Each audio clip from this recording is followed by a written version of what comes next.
With that example you gave us, are you speaking? Does it work from like does it still work? Can you be doing this for you without going and the same thing? Or does it have to be good again? You know what? Even if you were going to be sarcastic and ironic, I think you should still act as though it was personal in order to leave this kind of stuff. Right? Yeah. So let's just say it was good. So let's just say it was yeah. Great. I know that you're the sexist, not me. It was like, yeah, I'm glad you said that. Well, right, because I wanted to put him down real better. Basically, right. And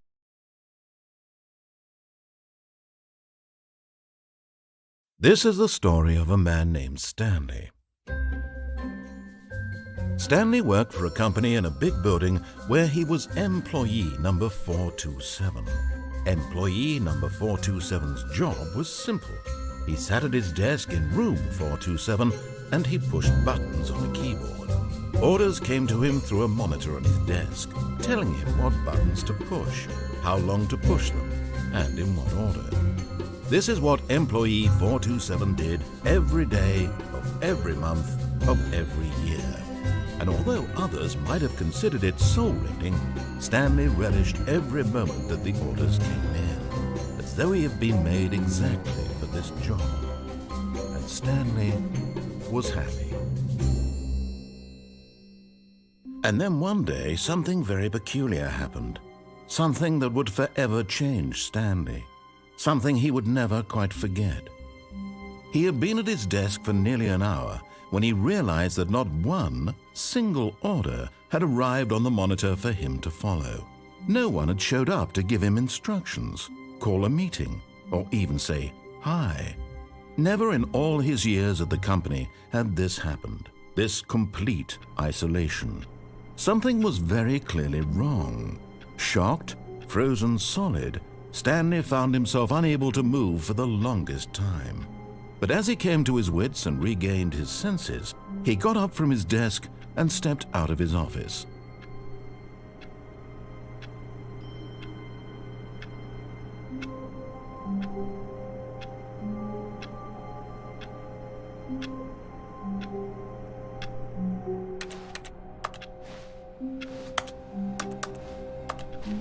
All of his co-workers were gone. What could it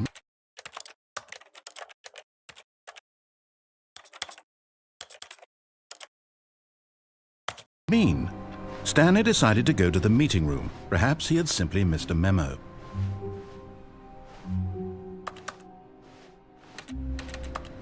No matter how hard Stanley looked, he couldn't find a trace of his co-workers.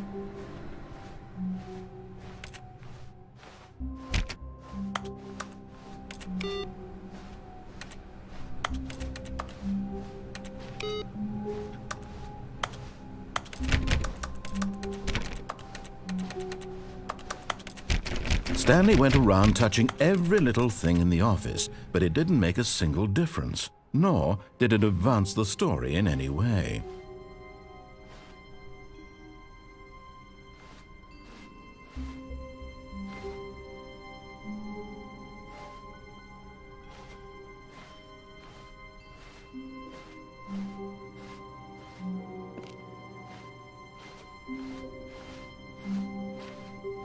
When Stanley came to a set of 2 open doors, he entered the door on his left.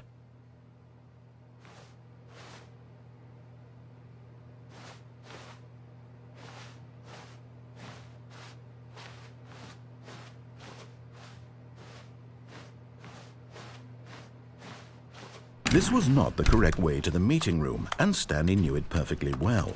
Perhaps he wanted to stop by the employee lounge first, just to admire it.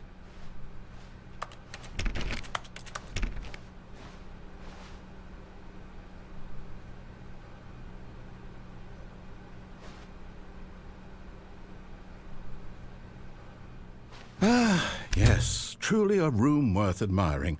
It had really been worth the detour after all, just to spend a few moments here in this immaculate, beautifully constructed room. Stanley simply stood here, drinking it all in.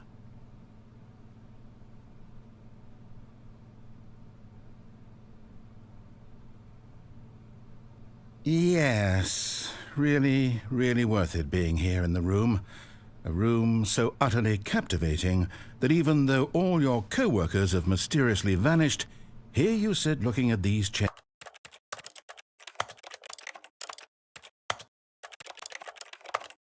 and some paintings. Really worth it.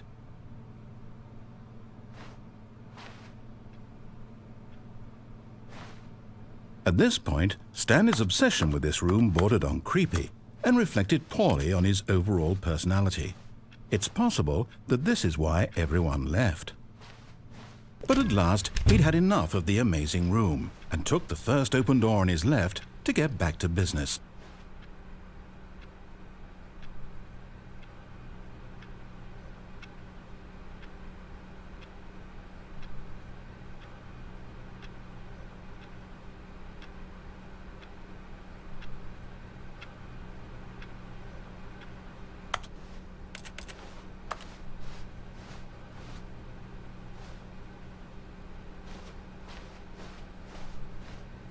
Stanley was so bad at following directions, it's incredible he wasn't fired years ago.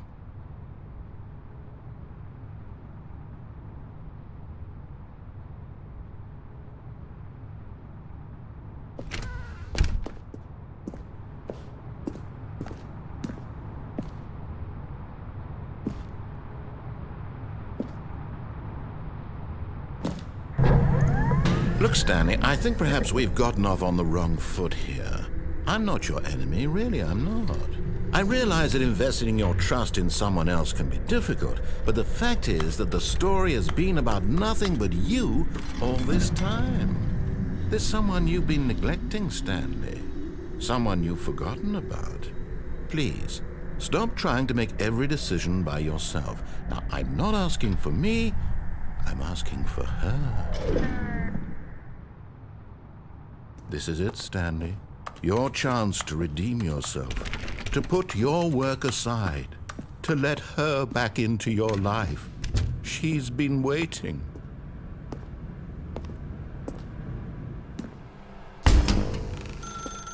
That's her, Stanley. You need to be the one to do this, to reach out to her. If you can truly place your faith in another, then pick up the phone.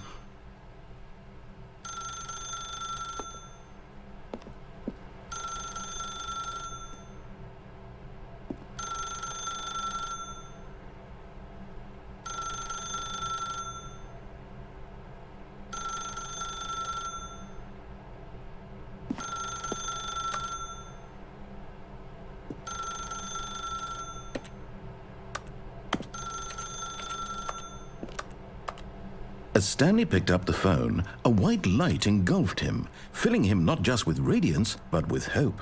Hope for a life reunited one... Wait. Oh, goodness. Stanley, did you just unplug the phone? No, that wasn't supposed to be a choice. How did you do that? You actually chose incorrectly? I didn't even know that was possible. Let me double-check. No, it's definitely here, clear as day. Stanley picks up the phone. He's taken to his apartment where he finds his wife, and the two pledge themselves to one another. Music comes in, fade to white, roll credits. Not picking up the phone is actually somehow an incorrect course of action. How is that even possible? None of these decisions were supposed to mean anything. I don't understand. How on earth are you making meaningful choices? What did you... Wait a second. Did I just see... No, that's not possible. I can't believe it. How had I not noticed it sooner? You're not Stanley. You're a real person.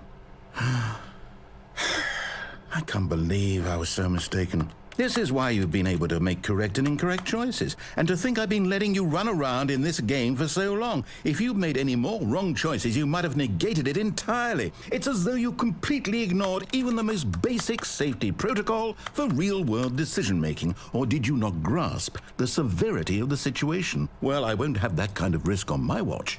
I'm going to stop the game for a moment so we can educate you properly on safe decision-making in the real world. Please observe this helpful instructional video. Choice. It's the best part of being a real person, but if used incorrectly can also be the most dangerous. For example, in this scenario, a hypothetical real person named Rupert has a choice. He could invent a machine that eliminates food shortages across the world to make life better for all people. Or he could spend years of hard work forgetting how to read. Which choice would you make? Remember that unlike here, the real world makes sense, and at no time should you make a choice that does not conform to rational logic. If you find yourself speaking with a person who does not make sense, in all likelihood, that person is not real. Allow the person to finish their thought, then provide an excuse why you cannot continue talking. Turn to a partner and practice saying, "My goodness, is it 4:30? I'm supposed to be having a back, sack, and crack." Excellent. Making choices on a regular basis is the best part to a healthy decision-making process. Most medical professionals recommend making at least 8 choices per day. Do you make more than 8? Less? And finally, if you begin to wonder if your choices are actually meaningful and whether you'll ever make a significant contribution to the world, just remember that in the vast infiniteness of space, your thoughts and problems are materially insignificant, and the feeling should subside. At this time, your instructor will guide you in an exercise to test and reinforce the material covered in this video. Welcome back. You may have noticed that this room has begun to deteriorate as a result of narrative contradiction.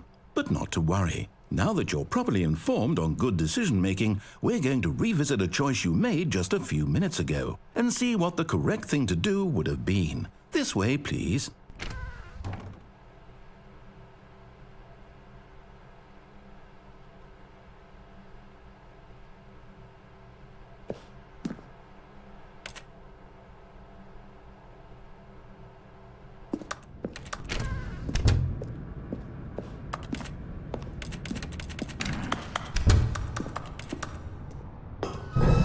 Now that we know your choices are meaningful, we can't have you jumping off the platform and dying. Imagine the main character dying senselessly halfway through the story. That story would make no sense at all. We just need to get you home as soon as possible before the narrative contradiction gets any worse. Unfortunately, it seems this place is not well equipped to deal with reality.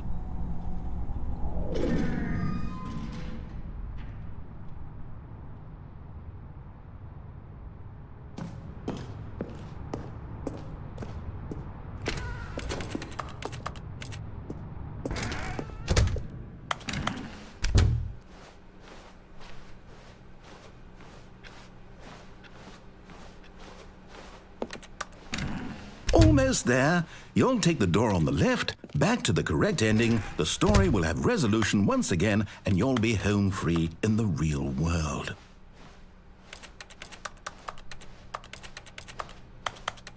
Now remember, all you need to do is behave exactly as Stanley would. That means choosing responsibly and always putting the story first. I'm quite sure you'll be up to the task. Just follow my lead and you'll be fine. All right.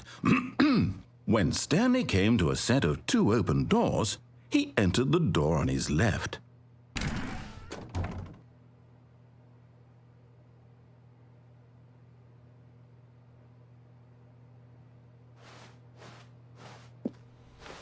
No! Why did you do that? Quickly, hurry back in the other direction. Perhaps we're not too late.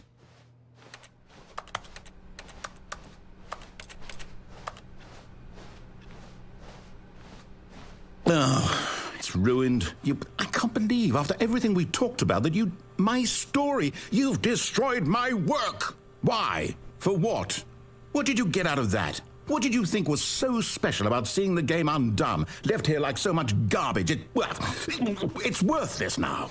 And what am I supposed to do? Even if there were a way to continue, would it be worth it? To know that my story is now incorrect? How can I go back to that? I can't erase that knowledge. I'll have to live with it forever, reliving its impossibility forever. I couldn't live that way. Is it better to shut the game down entirely? To willingly destroy all of my work? I don't know. What's the answer? What do I do? What do I do? What do I... No, I have to. I have to shut the game down. I have to. I have to.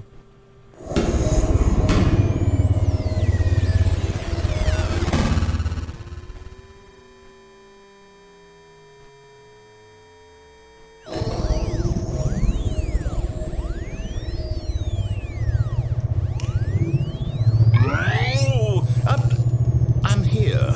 I'm still here. Here in this pile of rubbish. With you. You. Who thought you were so clever. Now look where we are. My entire game is destroyed. It was the only thing in the world that was mine, and you've run it into the ground. What, did you think that would be funny? You just had to see? Didn't I impress upon you how important it was to be like Stanley? He actually knows how to do what I tell him to. He understands that if I say to do something, there's a damn good reason for it.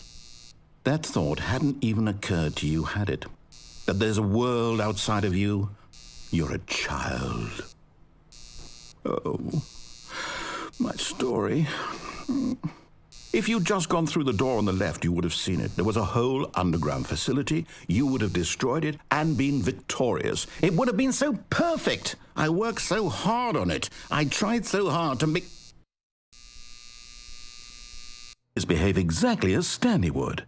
That means choosing responsibly and always putting the story first. I'm quite sure you'll be up to the task. Just follow my lead and you'll be fine. All right.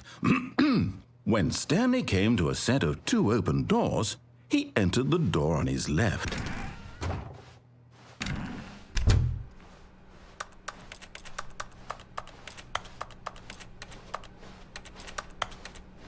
Yet there was not a single person here either. Feeling a wave of disbelief, Stanley decided to go up to his boss's office, hoping he might find an answer there. Coming to a staircase, Stanley walked upstairs to his boss's office.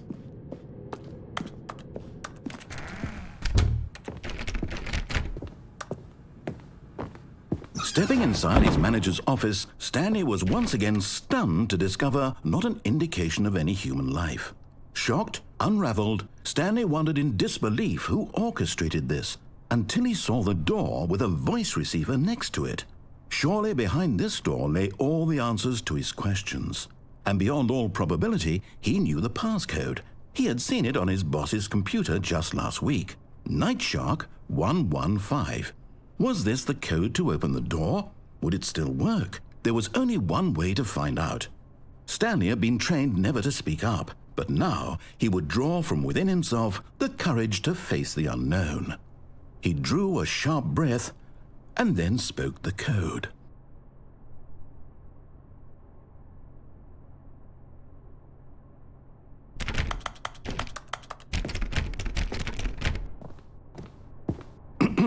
Stanley spoke the code. Night Shark 115.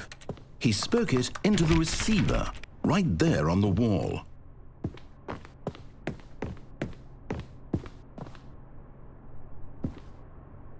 I'm sorry, is there a problem? You didn't mishear me, did you? Please speak the code into the receiver.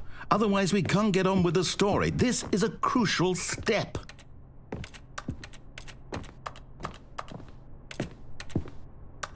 Okay, fine, you're not going to do it, but you know what? It's pretty humiliating to bring you this far, only for you to suddenly decide you have better things to do. I asked you for this one single thing, for your respect. The kind of respect Stanley shows for his choices. He knows what it means to take a story seriously. If you didn't want to see what I had to show you, then why did you come here? You had a choice, you know. You could have gone through the door on the right. You could have done whatever the hell you wanted over there. Why did you come this way? Speak. Say something to me. Explain yourself, you coward. You... When Stanley came to a set of 2 open doors, he entered the door on his left. Stanley? Hello? Are you... Is everything okay? Stanley, please. I need you to make a choice. I need you to walk through the door. Are you listening to me? Can you hear me? Is everything all right? Stanley, this is important. The story needs you. It needs you to make a decision. It cannot exist without you. Do you understand me? Whatever choice you make is just fine. They're both correct. You cannot be wrong here. We can work together. I'll accept whatever you do. I simply need you to take that step forward, please. Choose. Do something. Anything. This is more important than you can ever know. I need this. The story needs it. So, you hear me? Are you there? Are you listening to this? Stanley, are you there? Okay. It's okay, I can wait. You need time to decide. Time to make sure your choice is correct. That is the best choice. That's all right. I'll wait for you to decide what's the right thing to do. Take as much time as you need.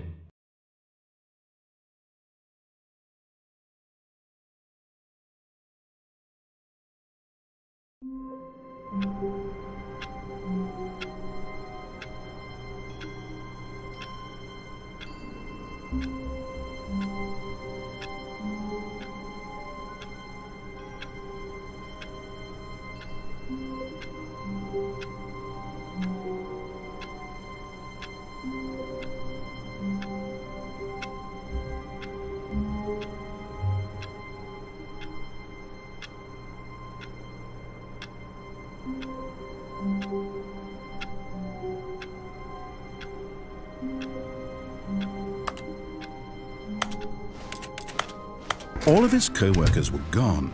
What could it mean? Stanley decided to go to the meeting room. Perhaps he had simply missed a memo.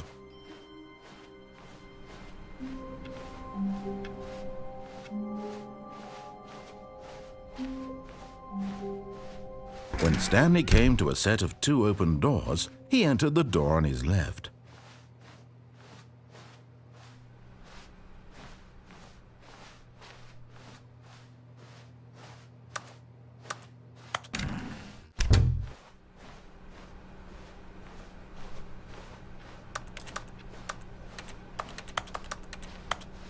Yet there was not a single person here either. Feeling a wave of disbelief, Stanley decided to go up to his boss's office, hoping he might find an answer. Coming to a staircase, Stanley walked upstairs to his boss's office.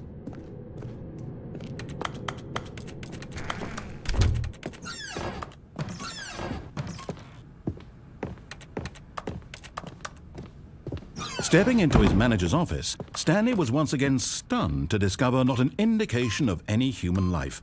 Shocked, Stanley was in such a rush to get through the story as quickly as possible, he didn't even have a single minute to just let the narrator talk. That kind of anxiety isn't healthy, so he relaxed for a few moments with some calming New Age music.